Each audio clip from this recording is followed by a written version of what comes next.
Hello, everyone. My name is Baxter Swilly. I'm really excited about what Jack and I are doing together. The resource that he's providing about the history of environmental justice in Cook County, throughout the state of Illinois, and particularly in the city of Evanston. This is really important information that is important for us to carry forward in our work. Let's talk a little bit about defining environmental justice for the purposes of our Environmental Justice Coalition. There are three parts to this. The first two are a demonstration of acknowledgement of injustice, and the last one is a commitment to redress. So let's go through this real quick. The acknowledgement of history of environmental justice in Evanston and the region. First, we need to consider this. Is there a history of unjust policies and practices? Second, were those policies officially supported by local governments and community institutions? These two components are critical, and they are important to sort of transition together so that we arrive at real meaning so that we know what we are acknowledging, not just a current event-based issue problem. This is a systemic, long-term, long-standing institutional problem that we need to confront with systemic resources and to look at it through a systemic lens. The last two bullets are, were these injustices systemic? Did those policies and practices undermine environmental health and sustainability in Evanston's Black and Brown neighborhoods? We identify and we separate out these racial components because the data has demonstrated that historically, Black and Brown communities have been chronic victims of all of the environmental injustice that you can think of. So it is race-based, it's geographic, it's place-based, but the common thread through all of the injustices are marginalized, vulnerable minority communities. Let's look at environmental harm, because if there are no harms, then of course, no harm, no foul. But I think all of the data points to a reality that is rife with disparities, injustices, and outcomes that are curtailing people's opportunity to live a full and healthy life. And that's those are the harmful outcomes that we need to consider when we talk about redress. The first bullet is this: do these unjust policies constitute social determinants of health? Are the policies actually creating determinants that lead to a person's health and life expectancy outcomes? This is really important because the body and the mind and the soul are what we are attempting to protect here. And this is not some academic or ephemeral idea. This is about human beings who are taking on environmental injustice burden, and it needs to be addressed through human level solutions. The second bullet is, has it been proven these determinants are directly linked to health and quality of life challenges facing Evanston's Black and Brown communities? I think we have data that demonstrates that this is in fact the case. So what is our commitment? What is our commitment to do something about what these practices and policies that were sanctioned by our governments, the agencies to which we pay property taxes and sales taxes, all of the institutions that we rely on for our public benefits, our public safety? We are in direct relationship with the agencies who have done harm to our neighbors, relatives, and our collective community. And so we all have an obligation. We all have an obligation to ensure that whatever discrepancies result from the injustices, they need to be dealt with and addressed. So the first thing is dismantle racist and inequitable policies and practices that negatively and disproportionately impact people of color.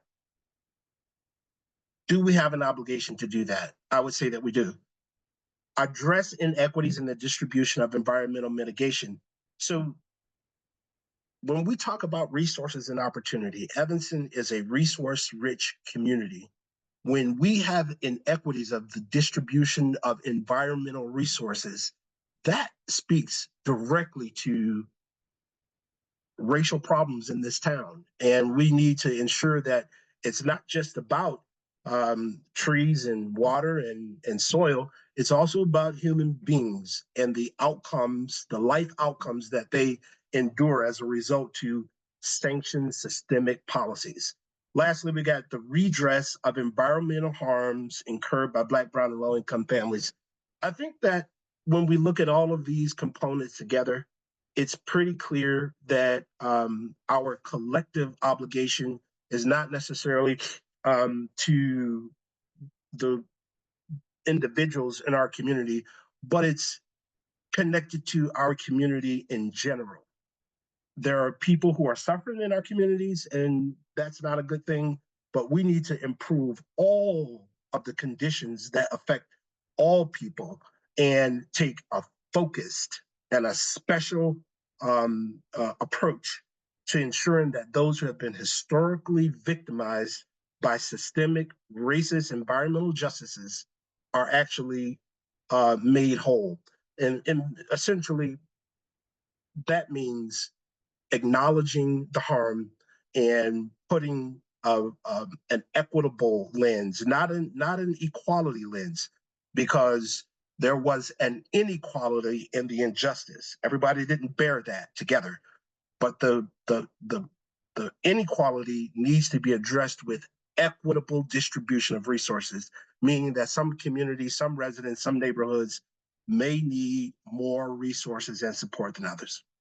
So a few of the words that we use to define what we consider environmental justice: fairness, I think that makes sense; equal access; empowerment, shift in power; equitable distribution of services and resources.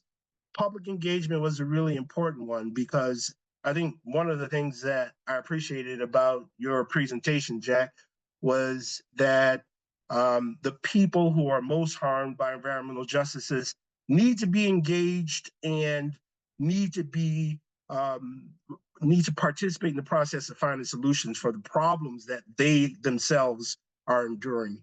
There's addressing privilege, which is important because um, privilege can seep into all facets of public life. But when you begin to talk about something that's a little bit academic and esoteric, like the environment, sustainability, climate resiliency, climate action, these things can sound a tad bit intimidating for people who are not steeped in the literature.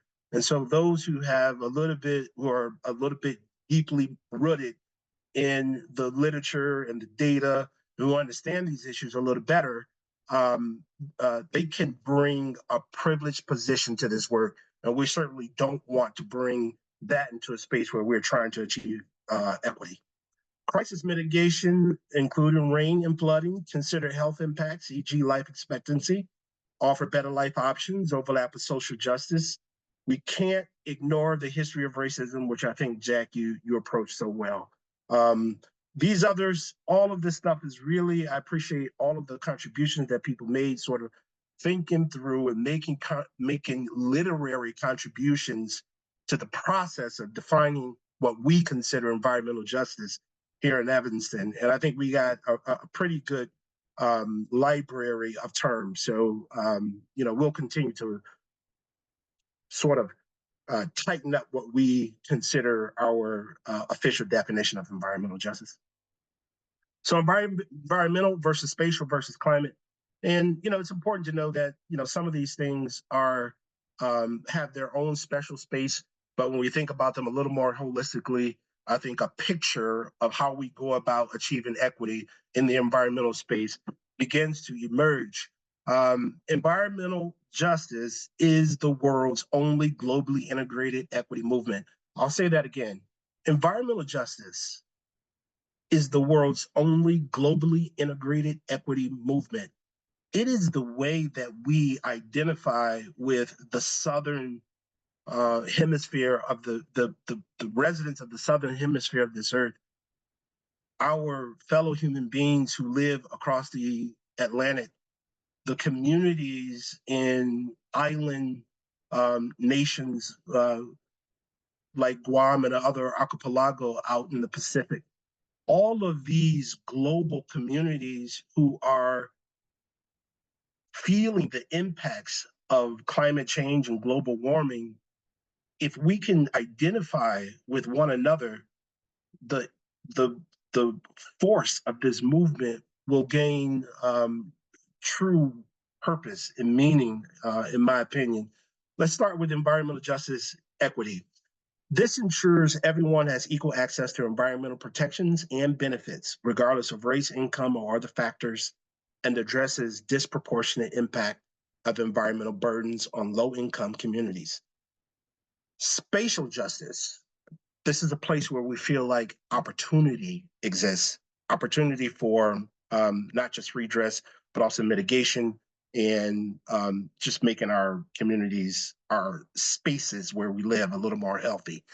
Resources and opportunities should be distributed fairly and equitably across space as space and social relations shape each other.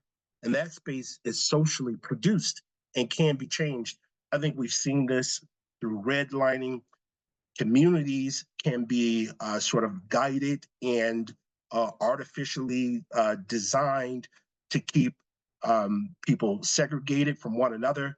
And as we know that this is a real thing in the Chicagoland area, Chicago did not just become a leader in segregation, residential segregation. Chicago, in fact, invented it. We started it.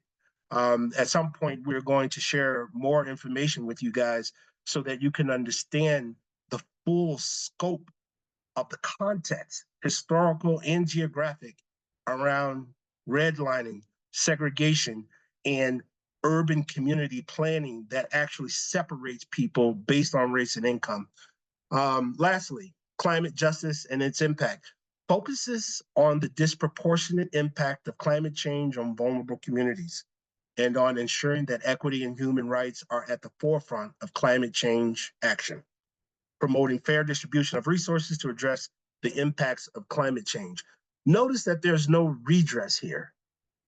There's no mechanism for thinking through how do we provide resources, opportunity, information, um, wraparound services, public benefits for people who are dealing with the effects of climate change disproportionately. So that is going to be a very important um, space of discussion going forward. So, built versus natural environmental justice. This is really important because obviously buildings are owned, and nature should be the possession of the public. So we need to think about it in those two contexts. Natural environment is made up of all living and non-living things that exist naturally on Earth: trees, forests, open space, that sort of thing. Here's the thing: wealthier communities are more likely to have investments made in infrastructure, climate resilient infrastructure, and enforce environmental laws, while marginalized communities are more likely to have highways built, waste stored, and natural resources exploited. Of course, the waste transfer station here in Evanston is a great example of this, and I'll talk about this in the next couple of minutes. But think about how the waste transfer station in Evanston is literally the only one that exists in I don't know how many square miles, and it's right in the middle of a black and historically black community in Evanston, and that is not by accident. So that is a problem. It must be addressed. The built environment. Let's talk a little bit about that. This is made up of areas created by humans for human use: homes, schools, shopping centers. Poor people and people of color may be disproportionately exposed to highways, bus depots, diesel air pollution. Exposure to harmful compounds from materials like plastic or steel can adversely impact the development of children and pregnant women. There's no racial component here, and that is important to note because And these definitions are coming from the ambient online universe. And when we talk about the natural environment, the built environment, when we talk about environmental disparities, usually the conversation is couched in terms of income disparities. Rarely do they address the racial component. And that is important because the income and racial components tend to go together and they also are intercausal. So we want to make sure that we don't lose sight of it. Legal versus just. So when we talk about the waste transfer station, I want to pull some information from some of the documents on um, the work that was done in Evanston to address the pollution, the odor, the trucks, and all of the problems attendant with the waste transfer station. So I'll read a couple quotes here. The matter at hand is the ongoing operations of a privately owned and operated waste transfer station located at 1711 Church Street in Evanston.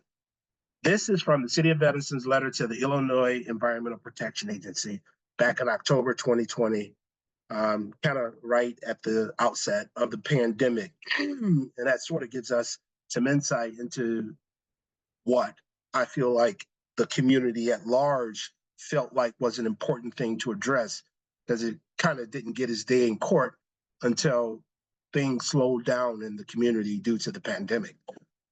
Black residential neighborhood with homes directly adjacent to the station. This is the condition. This is the situation. This is the situation that the Fifth Ward and this historically Black community has confronted for several decades now. And it is now a serious issue that I think that our coalition is going to focus on to some extent. Under Illinois EPA's guidelines, similar facilities are required to be a minimum of 1,000 feet from a residential structure. In Evanston, the facility is within mere feet of multiple homes, 0.2 miles from Evanston Township High School, and 0.1 mile from a community park. High volume of resident complaints, litter, noise, traffic, offensive odors, air pollution, negative health impacts for neighbors, and it attracts rodents. So I don't know what community, what family, what human beings would want to live with these kinds of problems. And so I wouldn't, you wouldn't, and that is why we are defining environmental injustice based on the environmental injustice cases that harm people. And that's the reason for this case study. Legal versus just. So the question is, if we are looking for the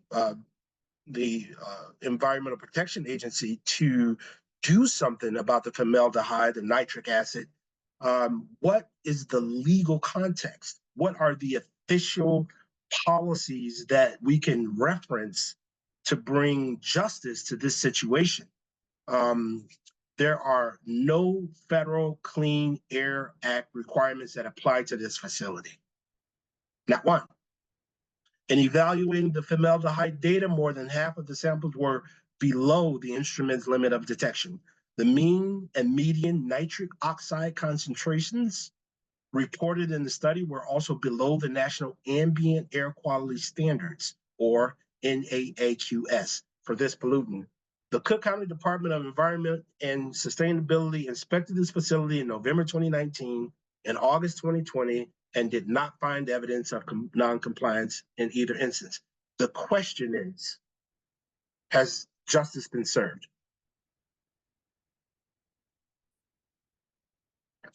That's it for me.